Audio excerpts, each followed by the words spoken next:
At sa putong ito, makakausap natin live ang 24 oras anchor na si Mike Enriquez. Magandang hapon po sa inyo, Mike. Magandang hapon, Pia. Magandang hapon, June. Naku, Magandang Mike, hapon sa mga nakikinig. talagang unang-una sa lahat, gaya ng nabanggit mo dun sa interview kay Rida Reyes, hindi ka tumanggap kahit anong pera o anuman mula kay Janet Napoles. So, kailanman, kahit hindi man cash gift, kahit cheque pa yan, or kahit anong regalo, wala ho kayong tinanggap.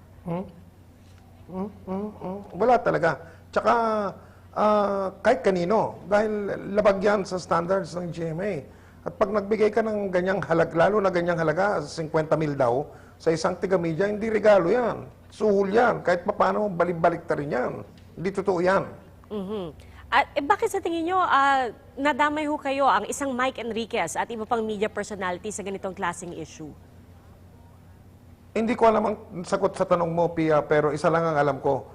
Dapat mag-ingat na, wag lang mga taga-media, lahat na tayo, dahil hindi natin alam kung sino susunod na gaganyanin ng mga kung sino man ang nasa likod yan. Kung kaya nilang gawin yan sa mga katulad natin, sa larangan ng media, paano pa yung iba? Na walang kamuwang-muwang, panay pinagpaplanuhan na sila ng mga kung sino man ang mga nasa likod ng mga ganitong gawain. Lahat tayo dapat mapagmatsyag at maingat sa mga panahon ngayon. Sabi nyo nga, talagang ikinalungkot nyo yung paglabas nito. Talagang hindi nyo alam kung saan galing ang paglabas ng artikulong ito. At sabi nyo, kinalulungkot nyo, pero wala pa kayong naiisip na susunod na legal na hakbang or meron na ho kayong napaghahandaan or pinaghahandaan sa ngayon? Sa ngayon, wala. Sa ngayon, wala. Pero merong mga, may mga, sa maniwala kayo at sa hindi, may mga kusang nag-aalok. At sinasabi, sabihin mo lang sa amin kung anong pwede namin gawin para makatulong na malinawan ito. Meron ding isang nagsabi sa akin na pag ikaw tumahimik tungkol dito, ibig sabihin, totoo yung sinulat tungkol sa'yo. Kaya dapat magpaliwanag tayo sa taong bayan.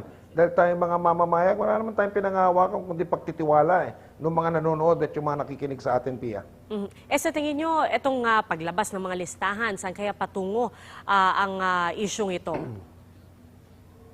Hindi ko alam kung saan patungo ito. Ang alam ko lang, sobrang nagulo na. At merong mga tao na gusto yan na mangyari. Kaya, dahil sa mga ganitong pangyayari, kailangan mas lalo tayong maging mapagmatsyag. Lalo tayong maging alerto sa mga pangyayari. At higit sa lahat, dapat kayong mga nanonood at nakikinig sa mga sandaling ito, maging mapanuri kung kaninong media kayo magtitiwala. Siguro, Sir Mike, gaya ng sinabi nyo, lahat tayo sa mga panahon ito kailangan mapagmatsyag, kailangan lalong alerto at talagang mas mabusisi at mas maingat sa mga ginagawa natin.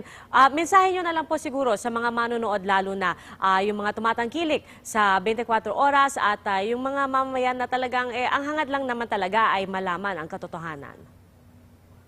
Opo, Pia. Nagpapasalamat po kami doon sa mga nagpakita po at nagpahayag na po ng kanilang pagsuporta at higit sa lahat ng pagtitiwala. At umasa po kayo na hindi po kami matitinag dito sa mga pangyayari ito.